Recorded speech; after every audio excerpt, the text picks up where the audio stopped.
السلام عليكم ورحمة الله وبركاته، اخواتي وحبايبي في كل مكان. عاملين ايه؟ يا رب تكونوا بخير وفي احسن حال، وربنا يجعل ايامكم كلها فرح وسعادة وهنا، اللهم امين يا رب العالمين. صباحكم ورد وفل وياسمين مشرق بنور الله، والصلاة على رسول الله عليه افضل الصلاة والسلام. فيديو النهارده ان شاء الله، ما ينفعش نكون بنصيف في راس البر وما نروحش نزور عزبة السمك ونشوف اسعار السمك ايه هناك. وطبعا ويا ترى بقى كل ما نروح راس البر نزور عزبة السمك ولا ايه رأيكم؟ هنشوف ده كله مع بعض ونشوف يعني تستاهل نزورها ولا ايه. حطونا بقى كده لايك حبيبي للفيديو واشتراك في القناه، فضل وليس امرا. ويلا بقى كده، النهارده الجمعه، جمعه مباركه علينا وعليكم يا رب بكل الخير والبركه والسعاده. اكثروا من الاستغفار وذكر الله وقولوا ما شاء الله ولا حول ولا قوه الا بالله. اللهم صل وسلم وبارك على سيدنا محمد صلاه تفرج بها الهم وتزيح بها الغم وتسدد بها الدين وتحقق بها الامال وتشفي بها كل مريض وتعطي كل مشتاق بالذريه الصالحه والخلف الصالح بحق الصلاه على رسول الله عليه افضل الصلاه والسلام. اخواتي وحبايبي، تعالوا بقى كده نزور عزبة السمك ونشوف ايه الاخبار. وطبعا زي ما انتم شايفين كده، عزبة السمك فيها كل حاجة، فيها اسماك وفيها خضار وفاكهة، وزي ما انتم شايفين كل حاجة. يلا بقى كده نبدأ فيديو النهاردة ونشوف هنعمل ايه. طبعا لما اختي جت زارتني وعملت فيديو قبل كده، وجات لي يعني من بلدنا وكده عشان تقضي معانا يوم، فقلت بقى كده الخير على دومن وردين. ايه اللي كان في الكيسة دي او اللي كان في الشنطة؟ طبعا لقينا واحد بيخبط علينا وبيقول في بقى كده أكلة جمبري اهيت، وسعر يعني مخفض وكده. فطبعا اخدناها منه وخدت بقى كده منها علشان قلت بقى كده وانا رايحه عزبة السمك، يعني كنت عامله حسابي ان انا هجيب سمك واشويه هناك، يبقى كده سمك يعني نجيبه جاهز على طول مشوي. فقبل ما امشي رحت واخده معايا بقى كده من الجمبري دوت. بس بامانه محدش ياخد من على الباب حاجه خالص. لما حد يخبط عليكي ويقول بقى سمك مش سمك اي حاجه، ما تاخدوهاش من حد، لان طبعا اتغشينا فيها وفي سعرها وفي نوعها كمان. فده نصيحه يعني مني لكم، محدش ياخد حاجة لما حد كده يجي يخبط على الباب. لا، روحوا المكان واشتروا. وطبعا المكان بيبقى فيه اكتر من واحد، فطبعا بيبقى كل واحد خايف ان هو يغلي السعر، خايف يكون حاجة مش حلوة عشان الناس تبقى تروح عليه. فطبعا ما ينفعش ان احنا كده واحد يخبط على الباب. فطبعا احنا اخدناها منه، بس بقول لكم يعني يا ريتنا ما خدناها منه. فطبعا زي ما قلت لكم كده نصيحة مني لكم، محدش ياخد حاجة تجيله على الباب، فبتكون طبعا مغشوشة وما بتكونش حاجة أصلية. فطبعا احنا خدناها والحمد لله، هو خد رزقه واحنا خدنا رزقنا برضو. فمش هنقول يلا يعني الحمد لله على كل حال. فرحت بقى كده عزبة السمك. طبعا بنروح الأول نقول شارع السوق وننزل بقى كده من شارع السوق نركب المعدية زي ما شفتوا كده.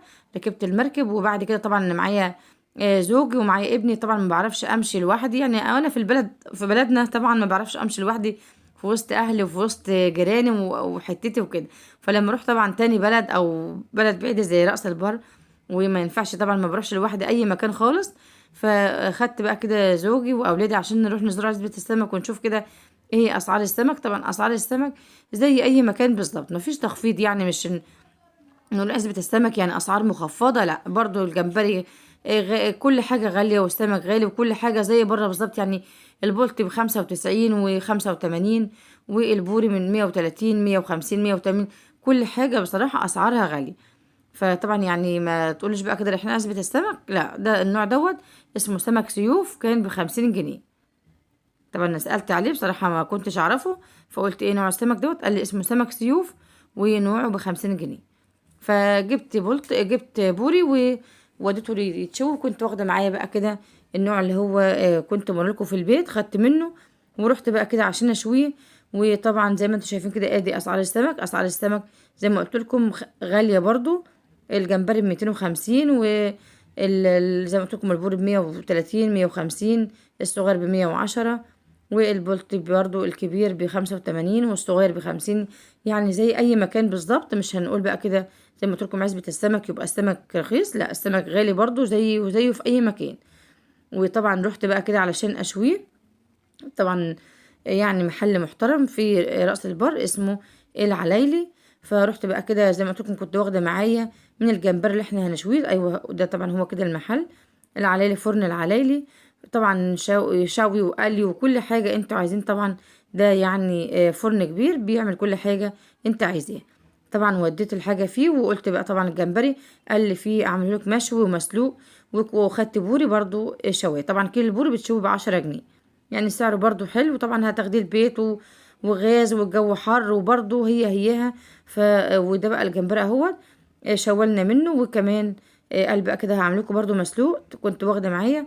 وطبعا مش عايزه اقول لكم والله الباقي كله باظ في التلاجة، ان التلاجة فصلت كهرباء، والباقي كله ان انا خدته دول بس، والباقي كله اترمى في الزبالة. والله ان هو باظ منا لما التلاجة فصلت كهرباء ورميناه. فالحمد لله قدر الله ما شاء فعل على كل حال.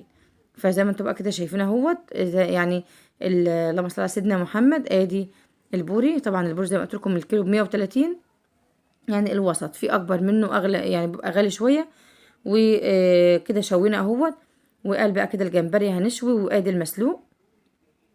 طبعا البولت دوت مش بتاعنا، فاخدته بقى كده. وزي ما انتوا شايفين زي ما قلت لكم معايا ما بعرفش امشي لوحدي في اي مكان، فببقى معايا زوج ومعايا اولادي واحنا رايحين اي مكان. وادي الفاكهه واسعار الفاكهه اهيت. يعني العنب برضو في ب20 25، والمانجا ب20، موز ب25، يعني كل حاجه.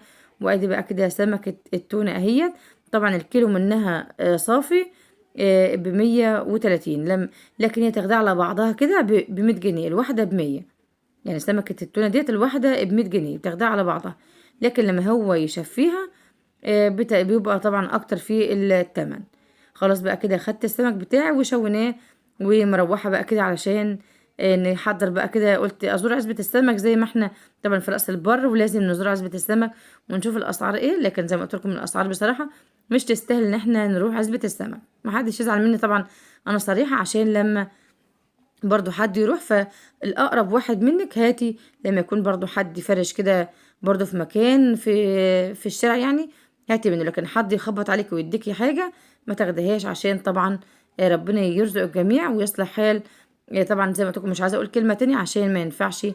فهو خد رزقه واحنا خدنا رزقنا، لكن هو غشنا فيه في سعره وفي نوعه وفي كل حاجة، ودخل علينا وقال ده نوع كويس ومش عارف ايه. بس طبعا هو ما كانش النوع الأصلي اللي احنا عايزين. لكن طبعا قدر الله ما شاء فعل كده. خلاص اهوت بعد ما شوينا السمك بقى كده ومروحين اهوت زي ما قلت لكم.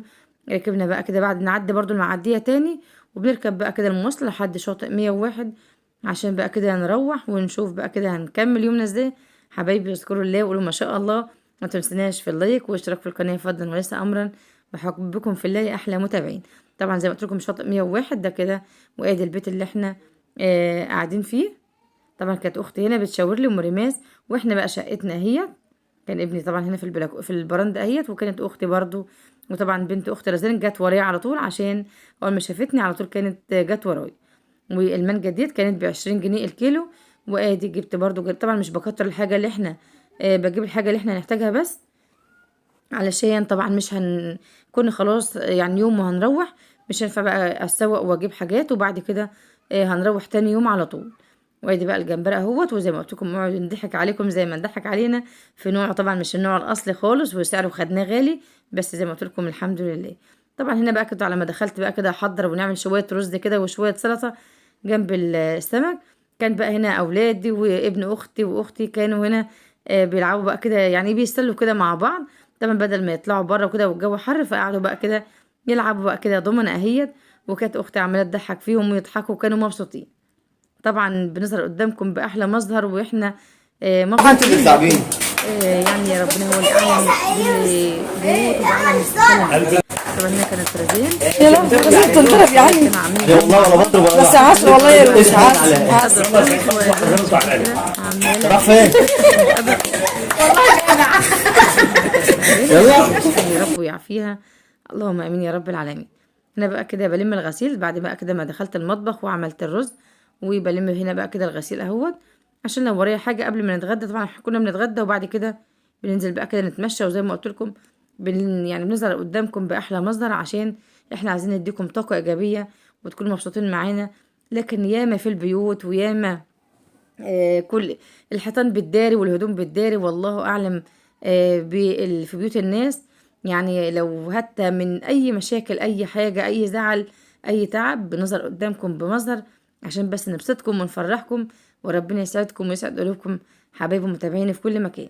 طبعا انا كنت بقى كده لميت الغسيل وبروق كده البراندة اهيت، عشان نطلع بقى كده ونحضر الغدا ونتغدى مع بعض. طبعا كنت زي ما انتوا عارفين يوميا كنت لازم بقى كده البراندة ديت اغسلها واوضبها، عشان زي ما قلت لكم نقعد كده واحنا مرتاحين. جبت بقى الاكل اهوت عشان نشوف بقى كده نتغدى، وعملت شويه سلطه زي ما قلت لكم، وعملت رز صياديه اهوت.